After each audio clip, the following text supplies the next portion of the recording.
Well, hello and welcome. My name is Martin Lopez. I want to welcome you to this next webinar. Our last webinar was called The Cycle of Success and had a lot of fun talking with Hayden about, how we succeed and what the cycle is going into success. This week, we're going to be talking about the cycle of failure. So without further ado, please join me in welcoming the author of Conscious Choosing for Flow, Transforming Conflict into Creativity, my mentor and my friend, Hayden. Welcome, Hayden. Hey, Martine, good talking to you again. It's always a pleasure, our interaction. And, our purpose here is to bring value to those that listen to this. So, we'd like to hear from people to say, is this the value you're looking for? Absolutely. So last time, like I said, we were talking about the cycle of success. And this time we're going to talk about the cycle of failure. And something that I read in your book, you were talking about a Gallup poll that said 70% of employees out there are completely disengaged or not really excited about working where they're working. Is that true? Yes, that's what the poll said. And if you look at people at work, are we getting the work done that we want? And are we having fun working together? Yeah. And the poll is people aren't engaged. They're not getting the interaction, the work environment that they like, and they're not engaged.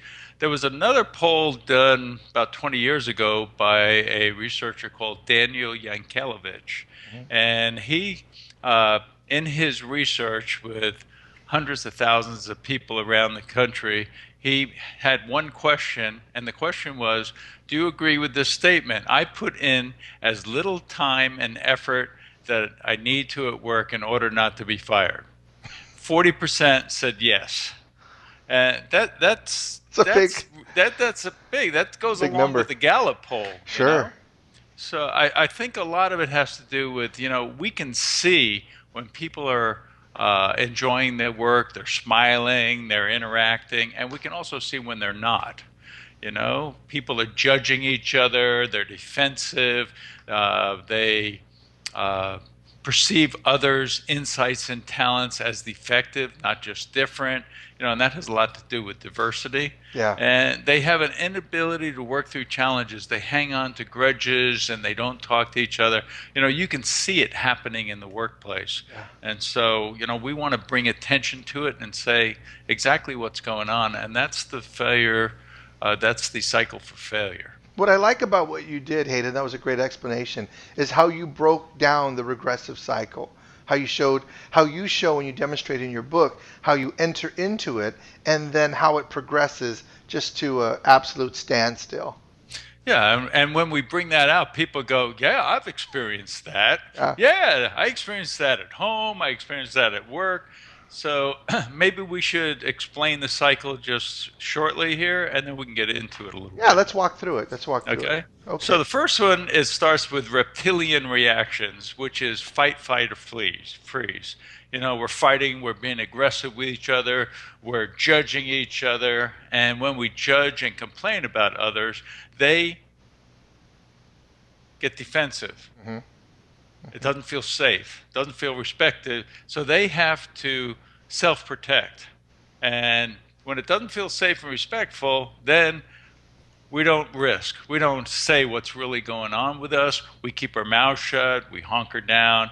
And when that happens, there's low morale. Mm. And we're stuck in the ditch with past difficulties. We're not able to work through them. And we're stalled out with future endeavors because this conflict is stalling us out. And it's creating this cycle of failure. So that's the cycle, just briefly explained. Terrific. And where do you find it shows up? You kind of almost pointed out that it shows up everywhere. It, I don't know about you, but when someone judges me, it doesn't feel good, Mm. and I have to self-protect. I have to, not, slow down my speaking or not interact with that person, and I'm self-protecting. And when that happens, we're not collaborating. We're not getting the best use of our interaction with each other, and the whole thing starts to slow down, and results in failure most of the time. You in your book, you talk about that we self-protect as a result of how our feelings are affected. Is that correct? Absolutely. If we're feeling discouraged, disappointed, we have a need for safety and respect, and when that's not met, we have these negative feelings.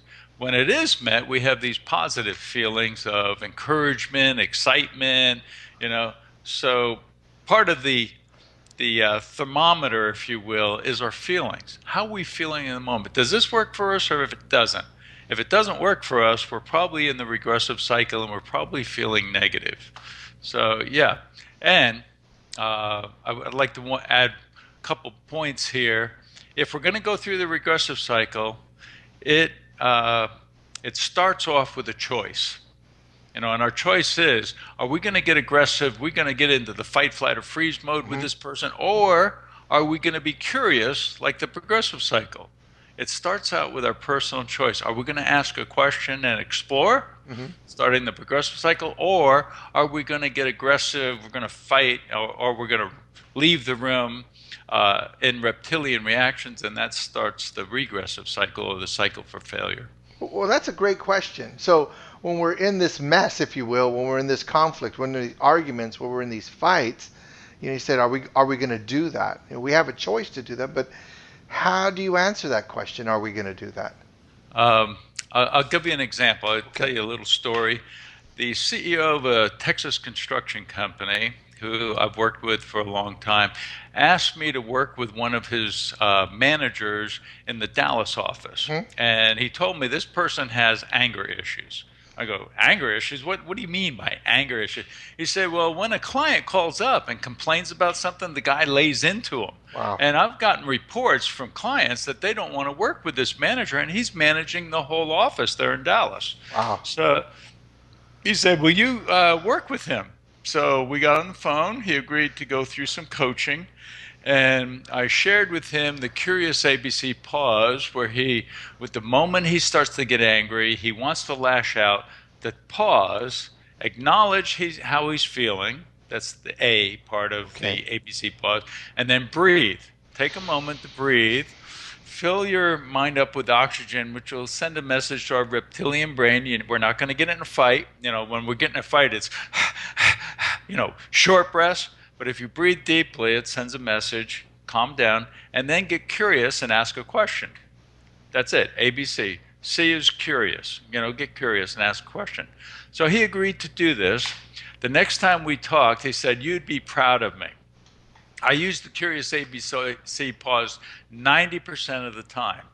He said, and it made a big difference. I said, well, what'd you do the other 10%? He said, I went back to my old default and I started yelling and, my father had anger issues. I have anger issues.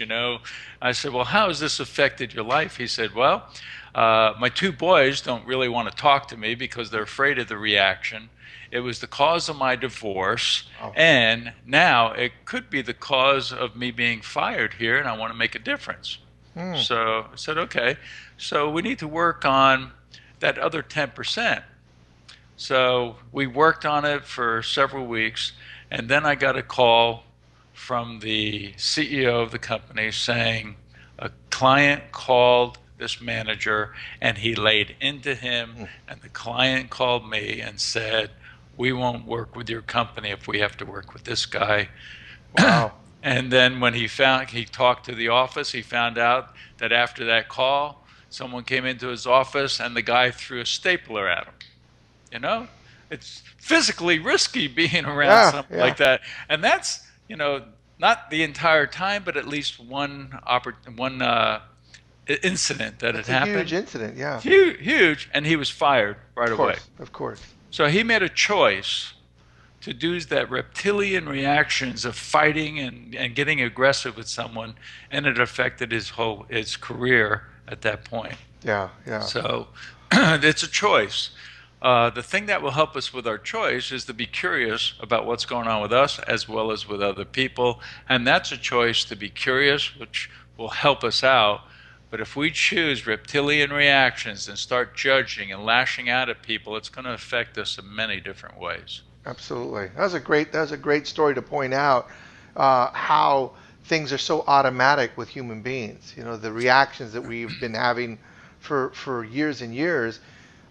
And what I really like about conscious choosing is you took this gentleman from let's say 10 reactions down to one reaction. However, that one reaction was explosive, but you still brought the awareness, and it didn't turn out the way he probably wanted it to turn out. But hopefully, he will take that into the rest of his life and make a difference there. At least he has some awareness and understanding. There's a different choice he can make. Yeah. And if he's curious about what's going on with him, use the curious ABC pause, check in, self-monitor, and then get curious with others. He can have a very different relationship, especially with his two sons that are afraid of him. And one of the videos we did was called "The Power to Choose." Right. And we talk about what you do, how different ways of reacting in this process when you're stuck, because I know for me when I'm hooked, when I'm in this reptilian mode, sometimes it takes me a minute or two to go, hey, well, this is what's going on. Yeah, we have a saying, under stress, we tend to regress, and we regress back to our old ways. Yeah. And so it's kind of like a reprogramming of who we are as a human being, to reprogram saying, I'm not going to lash out at these people. I'm going to ask a question. Yeah. I'm going to get curious. Yeah, I don't think we're always going to do it perfectly. I mean, it's definitely it's an ongoing thing to do. Like last week, I had a real tough week. And I think that for the most part, I treated everybody really well, and I do things the way that I feel good about that. Then I get to Friday, go out and have dinner with my wife, and kind of like talk about the week and go, oh, there's different ways that I would approach that in the future. And the reason I do that is as a result of curiosity. Like, how would I do that next time? How would I approach that next time? Yeah, that's wonderful. We call that review. How did my week go? What can I do differently? Yeah. And if we're in that self-monitoring and we review, how did it go?